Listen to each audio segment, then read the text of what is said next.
A chain of fine peaks and ridges forms the boundary between the foothills and the greater peaks of the Rockies. One of these is aptly named Boundary Peak, and it sits between Midday Peak and Belmore Brown Peak.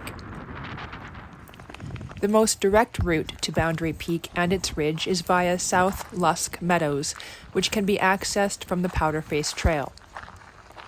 Park at a large gravel pullout on the west side of the Powder Face Trail, approximately 10 kilometers south of Highway 68, across from the trailhead to the north end of Jumping Pound Ridge.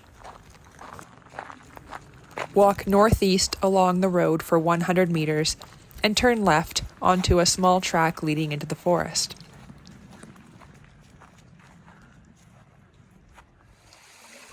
"200 meters later, the trail crosses an unnamed creek. Of all the streams you will cross today, this is the only one that is bridged, but all are very shallow and present no difficulties. This is Agoceras, also called false dandelion. Like dandelion, it contains a sticky, milky sap, which can be dried and then chewed like gum.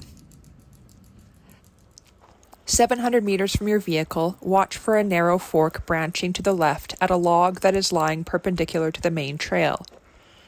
Follow this fork as it heads slightly downhill and into denser brush.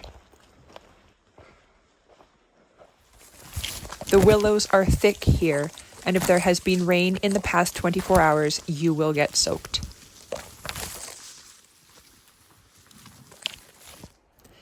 Pass a large skull hanging from a tree on your right. Eventually, the trail heads up a bank on your left, taking you out of the dense willows and into open forest. This is a welcome reprieve from the unpleasant shrubs.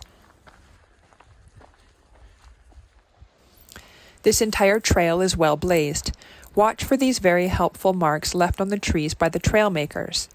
In some areas that are prone to being overgrown, or when the trail is under snow, these marks can be exceedingly reassuring that you are still on the correct route. A small stream snakes along through the willows and crosses your path several times. Between this and the boggy areas, prepare to get pretty wet.